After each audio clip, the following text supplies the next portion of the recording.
todas estas cosas de que vayan a clases extracurriculares, que sean así los niños prodigio, la alimentación súper balanceada y toda la onda, citas médicas al pie de la letra. Pero la realidad es que cuando te entregan a los niños, te los entregan muchas veces en estado de desnutrición, con problemas quizás metabólicos que a lo mejor no saben que tenían, problemas visuales, de atención, no sé, muchísimas cosas. Y para nosotros como familias eso es muy importante conocerlo, o sea, para saber de qué manera vamos a atender las necesidades. Para nuestro hijo, el como volver a acercarse a la institución en donde él estuvo, para él era, en su cabeza es, ya me voy a quedar, ya no son mi familia, ya no me aman, ya no me quieren, me están trayendo otra vez aquí. Acabamos de escuchar el testimonio de Perla y Nahum, padres por adopción. Y es que cuando hablamos de adopción en México, es fácil pensar solo en los trámites, papeleo y plazos eternos, pero a veces se nos olvida lo más importante, las infancias en espera. Niñas, niños y adolescentes que llevan años en instituciones esperando que su vida deje de estar en pausa. En 2025, de las 720 infancias bajo custodia de DIF Jalisco, solo 92 se han integrado a una familia, cerca del 12%, mientras 628 niños, niñas y adolescentes se encuentran en espera. ¿A qué se debe esta situación? ¿Es por el sistema? ¿Es complicado adoptar una infancia? ¿No hay suficientes familias? Bienvenidas y bienvenidos. Gracias por escuchar este podcast. Somos un grupo de estudiantes de periodismo que queremos entender qué está pasando sobre las adopciones nacionales e internacionales, lo que viene con un hogar. Nuestro enfoque se centra en el estado de Jalisco, estado en el que residimos y en el cual encontramos un dato muy interesante. Encabeza la lista de los estados con mayor número de adopciones internacionales. Pero primero, ¿cómo se adopta en México? Para entender mejor cómo funciona desde adentro, hablamos con la licenciada Jessica Raigosa, jefa del Departamento de Adopciones y Acogimiento Familiar del estado de Jalisco. La Procuraduría de Protección de Niñas, Niños y Adolescentes o las delegaciones institucionales, que son las que se encuentran en diferentes municipios, son la única autoridad que tiene la facultad de poder asignar a una niña, niño o adolescente. Que no se acerquen a las casas hogares, que no vayan con el notario, que es que la hija de mi amiga me regala al niño y ya me lo dio por escrito. Eso no es válido. Y siempre soy muy insistente con las familias de decir, el actuar de buena fe o el hacer un acto de amor no te exime de una responsabilidad. Entonces, si tú decides adoptar, acércate a la Procuraduría, a las delegaciones para que te informen y lleves tu proceso de manera legal. No existen adopciones privadas. No se puede arreglar por fuera ni hablar con la familia biológica para hacer un acuerdo. Eso es ilegal y punto. La única vía es el Estado, y eso significa 3 actores.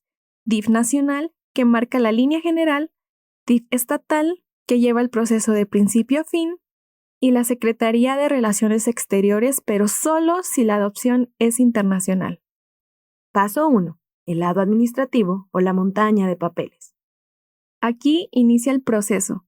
Al llegar al DIF estatal, el solicitante debe registrarse y empezar cursos, talleres, entrevistas y visitas domiciliarias. La meta es obtener el certificado de idoneidad, un papel que dice, sí, esta persona o familia tiene estabilidad emocional, económica y social suficiente para adoptar. Legalmente deben evaluarse en máximo 45 días, pero en la vida real, especialmente en Jalisco, este paso suele tardar unos 5 meses, y eso si no se atrasa el solicitante con documentos. Luego muchos dicen, es que los procesos son bien largos, me hacen muchas pruebas, me hacen muchas entrevistas. Pues justo es por esto, porque queremos verificar no que seas una persona apta para tener o no tener un hijo, sino que tus habilidades, tus herramientas, esta preparación que tú tengas, sea lo que uno de nuestros niños necesita para poder salir adelante, ¿no? No hay familias perfectas, no hay papás ideales, no hay un perfil de familias. Necesitamos todo tipo de familias porque tenemos diferentes necesidades en los niños. Paso 2. El lado judicial. Lo rápido del proceso, irónicamente. Cuando el DIF aprueba al solicitante, le asigna un niño o niña compatible con él, ella o ellos. No se elige, no es un catálogo, es un proceso de afinidad y necesidad real. Más bien, la adopción no es para completar tu familia, es para amar a alguien que le fue arrebatada a su familia. Esto es lo que piensa Perla, una madre adoptiva que reconoce la importancia de darle prioridad a las necesidades de los menores. Luego vienen las convivencias, la adaptación y finalmente el juez dicta sentencia. Suena rápido y sí, la parte legal suele ser lo más ágil. Lo que se come los meses y hasta años es la espera, porque hay pocos niños con la situación legal resuelta. Para 2025, en Jalisco, 720 infantes estaban bajo la custodia del sistema estatal de DIF. Solo 99 de ellos y ellas, alrededor del 13%, son susceptibles a la adopción, según datos de DIF Jalisco. De acuerdo con la licenciada Jessica Raigosa, jefa de Departamento de Adopciones del Estado de Jalisco, el proceso de liberación jurídica de los infantes suele ser muy tardado, ya que el equipo de la Procuraduría tiene que presentar al juez que se hizo la búsqueda de familiares del infante hasta el 4º grado de consanguinidad, en orden ascendente y descendente. En total, una adopción en México puede tardar de 1 a 3 años, o hasta más. Para entender el por qué, buscamos la mirada de una organización que acompaña a familias en todo este proceso. Exactamente, hablamos con Mónica Aguilar, directora de ABA México, una organización especializada en la educación para adultos interesados en la adopción y el acogimiento familiar. Uno de los contra del sistema es que hay muchos sistemas. Son diferentes procesos, realmente son diferentes procesos. La capacitación que reciben los evaluadores es diferente. Entonces, es un sistema desigual. No todos los niños mexicanos en el sistema DIF tienen las mismas oportunidades, porque pues los gobiernos, muchos no le han dado importancia. De hecho, en el acogimiento ya tiene alrededor de 12 años en México y todavía hay estados donde no está activo el acogimiento, como en Quintana Roo. Sabemos que hay trata de niños en Quintana Roo y no les importa, ahí están sin acogimiento familiar, los tienen en casas hogares de formas muy inaccesibles para que sus familias los puedan recuperar y no les dan oportunidad de acogimiento y la adopción es prácticamente nula, son los números muy, muy bajos. Entonces, pues los niños están estancados totalmente en el sistema. ¿Qué pasa en el estado de Jalisco? En Jalisco, para adoptar se requiere exámenes médicos oficiales, carta de motivos, perfil del menor deseado, antecedentes no penales, taller obligatorio para familias adoptivas, entrevistas y visitas domiciliarias. El perfil del menor que pide el DIF es solo una referencia, no una elección. Sirve para orientar el expediente junto con el estudio de idoneidad. Pero la asignación siempre depende de las necesidades reales de las y los menores. Nahum cuenta. Nosotros en nuestra carta de motivos sí explicamos, no podríamos cuidar a un niño con una discapacidad, ni discapacidad física, intelectual o con algún síndrome. No porque no quisiéramos tomar a un niño así, sino porque la verdad es que dijimos, no estamos preparados. Todo es gratuito, excepto la papelería que se tramita en otras instituciones. En México, las infancias y adolescencias no solo son adoptadas por familias mexicanas, sino que familias internacionales también pueden solicitar la adopción de estos. Y aunque es menos común, personas mexicanas también pueden adoptar internacionalmente. Esto es gracias a la Convención de La Haya de 1993, donde se estableció un marco jurídico internacional para velar por la protección e integridad de la niñez y adolescencia, regulando este tipo de adopción y evitando el tráfico de menores de edad. Si eso se complica a nivel nacional, donde una persona mexicana quiere adoptar a un niño mexicano, mucho más cuando ya estamos hablando de una interacción entre dos países, ¿no? Entre dos estados. Ella es Montserrat Villamar, coordinadora nacional de incidencia y abogacía de la institución Aldeas Infantiles SOS, una organización internacional que trabaja por el derecho a vivir en familia y prevenir la desintegración familiar. No solo intervienen los sistemas nacionales como el DIF o la Secretaría de Relaciones Exteriores, sino también la Dirección General de Protección Consular, procuradurías federales, estatales y demás instituciones encargadas de emitir el certificado de idoneidad. Pero, si es un proceso tan complicado, ¿por qué las familias deciden adoptar internacionalmente? La larga aventura de la adopción internacional. Según datos de la Secretaría de Relaciones Exteriores, en México, del año 2006 a 2025, se han registrado un total de 528 adopciones internacionales, de las cuales 78 corresponden a Jalisco, la entidad con mayor cantidad de adopciones en todo este periodo, seguido de la Ciudad de México y Guanajuato, con 54 adopciones cada uno. De estos, los países de recepción con mayor cantidad de adopciones durante este periodo son Estados Unidos, quien encabeza las estadísticas con 263 adopciones, seguido por Italia con 99, España con 82 y Francia con 56. Sin embargo, según Montserrat, desafortunadamente en México no tenemos datos abiertos y actualizados sobre el número de niñas, niños, adolescentes que hayan sido dados en adopción, ni a nivel nacional y mucho menos a nivel internacional. Seguramente están datos, seguramente el gobierno lo tiene, pero al menos no son datos públicos. Y si hay datos públicos, no están actualizados. A pesar de esta falta de información, se puede hacer una hipótesis de las razones que explican estas cifras. En el caso de Estados Unidos, la cercanía geográfica es un punto clave. Por ejemplo, en Estados Unidos, que hay más cercanía, digamos, quizás tienen familia empleada en Estados Unidos, ¿no? Por ejemplo. Y la forma más segura de llevárselos y también, digamos, correcta de hacerlo, quizás sería la adopción internacional. Mientras que en el caso de países como España e Italia, la explicación puede ser por cuestiones de afinidad cultural. Y España, obviamente, por el idioma, por lo que decíamos, o sea, cuando es una adopción internacional, las barreras del idioma, o sea, son pues muy, muy complejas. O al menos que sea un bebecito, todavía no aprenda a hablar, digamos, lo hace más fácil. Pues ya estábamos hablando de niños y niñas, ¿no? Que ya hablan, que ya han socializado, pues ahí sí es algo que se complica muchísimo, ¿no? Entonces, pensando en que el italiano también es un idioma como más cercano al español, pues también, ¿no? Como esa cercanía y también como una cercanía, digamos, cultural. Hay más cercanía o más afinidad cultural con esos países que con otros países de Europa. Anne-Laure y Agnew son padres franceses que adoptaron internacionalmente, y a pesar de que Francia no comparte idioma ni cultura con Latinoamérica, su impulso para elegir esta opción tuvo otra razón. Muy naturalmente, en realidad.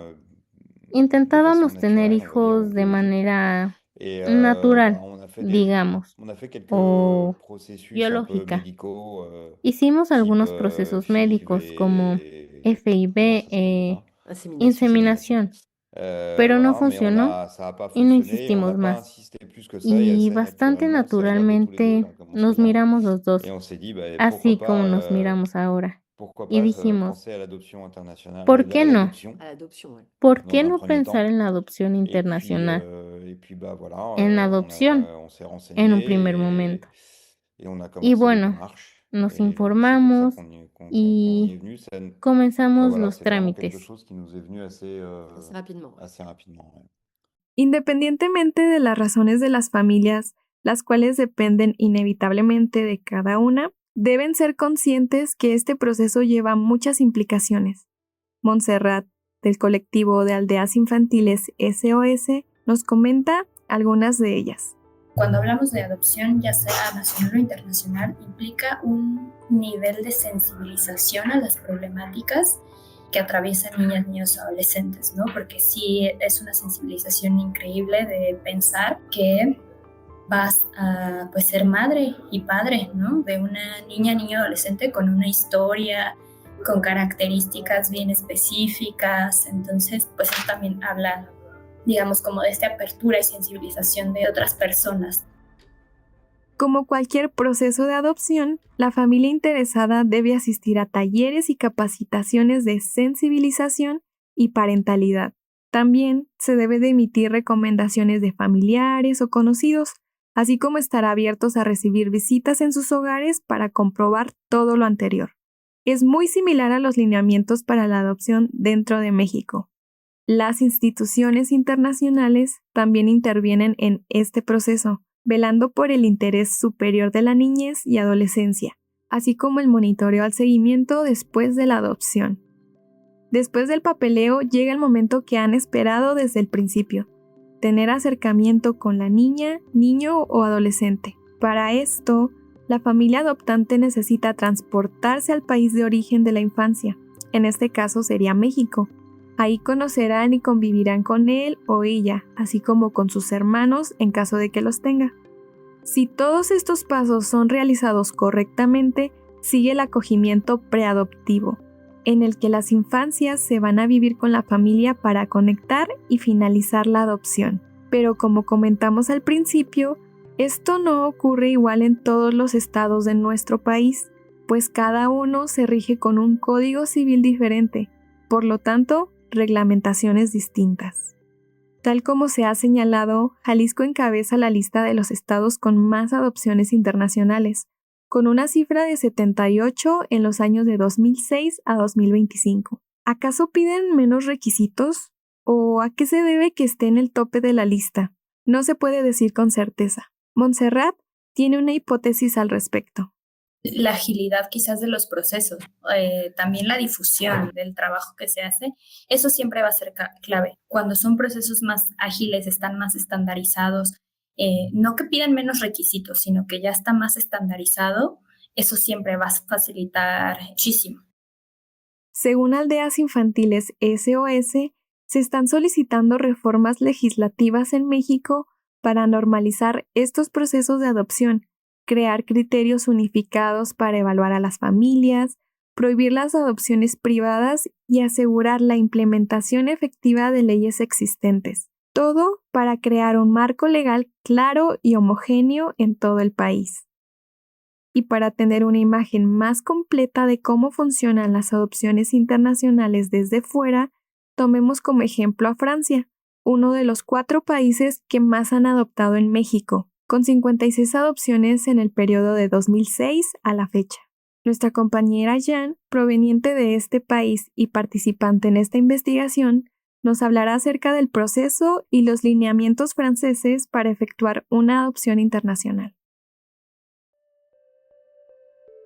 Hay varios organismos encargados de aplicar los procedimientos, los cuales son la Agencia Francesa de Adopción, la Misión de Adopción Internacional o un organismo autorizado para la adopción.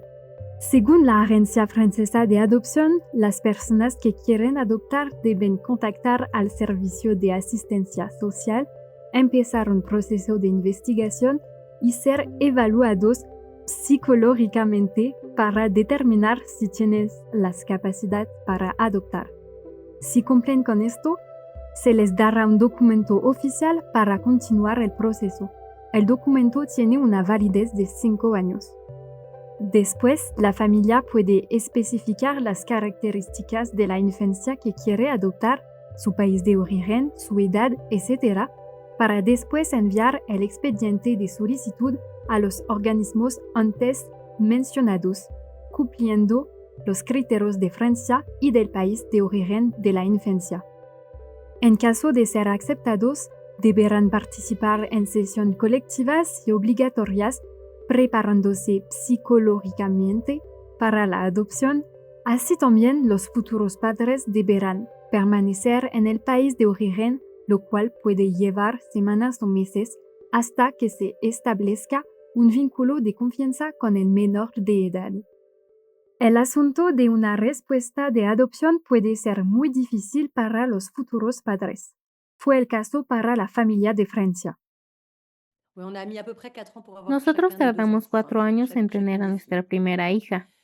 Sí, más o menos 4 años para cada una, todo incluido, con muchas citas con psicólogos, asistentes sociales. La espera es larga, muy larga, sobre todo porque era un momento de la vida en el que todos nuestros amigos se casaban y tenían hijos biológicos. 4 años es mucho, pero había esperanza. Es difícil para ambos. Yo fui muy infeliz durante ese tiempo, pero bueno. Y una vez que nuestras hijas están en casa, creo que es lo mismo que cuando vuelves de la maternidad, con un bebé. Acompañamiento y seguimiento. Lo que pasa después de la adopción. Algo que dejó muy claro la procuradora Jessica Raigosa es que las infancias no llegan en blanco. Llegan con una historia, con experiencias, con heridas y con formas de sobrevivir que les funcionaron en su vida pasada. Si yo como adulto te hago entender esta historia de vida que ya traen los niños, que no se va a borrar. Así sea un bebé, que digas, estuvo 9 meses en un embarazo con la mamá toxicómana, ¿no? Y tú dices, ay, es un bebecito, él ya no trae ningún tema, yo lo voy a amar, lo voy a criar. Este bebé en algún momento va a sacar esas situaciones de vida que vivió. Entonces, aquí creo el hueco está en este acompañamiento, en esta concientización que se tiene que hacer a los adultos de lo que trata la adopción. No es una caridad, no es el le voy a cambiar la vida al niño. Esta declaración es compartida por Perla, madre adoptiva que nos ha acompañado desde el inicio de este podcast. Que llega una persona externa a tu familia y esta persona trae una mochila de emociones, de arrebatos, de tristeza, de coraje, que como es tan pequeño no puede procesar y no sabe expresarlo, ¿no? Aldeas Infantiles SOS dice que si en el contexto nacional es un proceso complejo para los menores, ser adoptado internacionalmente lleva una carga mayor. A veces implica un cambio cultural o tiene un impacto cultural muy, muy grande, ¿no? Porque estamos hablando a veces de idioma, de comida, de clima inclusive, ¿no? Entonces, pues siempre, digamos, no quisiera decir que es como la última opción, pero sí se debe de considerar muchísimo como las implicaciones que una adopción internacional va a tener en la vida de un niño, adolescente. Más allá del papeleo, este camino es de escucha y empatía.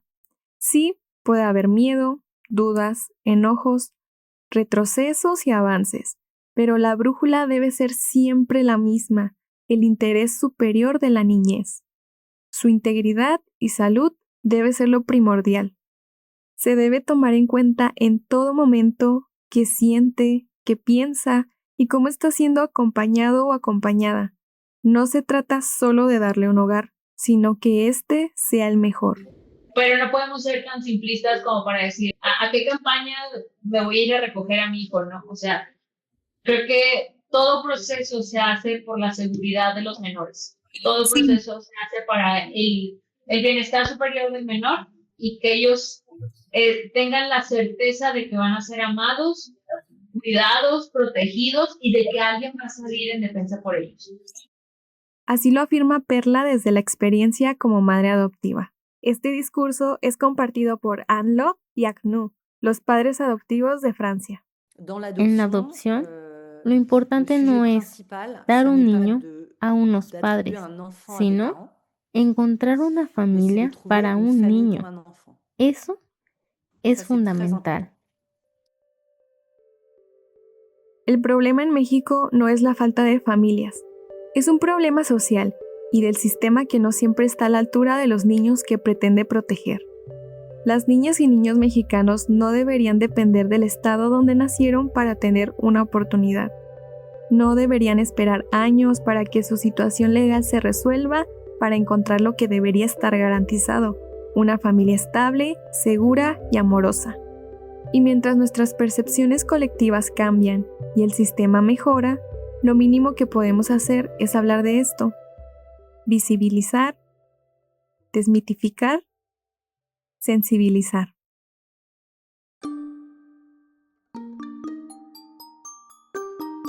Adopciones nacionales e internacionales, lo que viene con un hogar. Una producción de Jean Capuchin Lubois, Ana Karen García de la Torre, José Gutiérrez Amézquita y María Elena Monroy Baeza.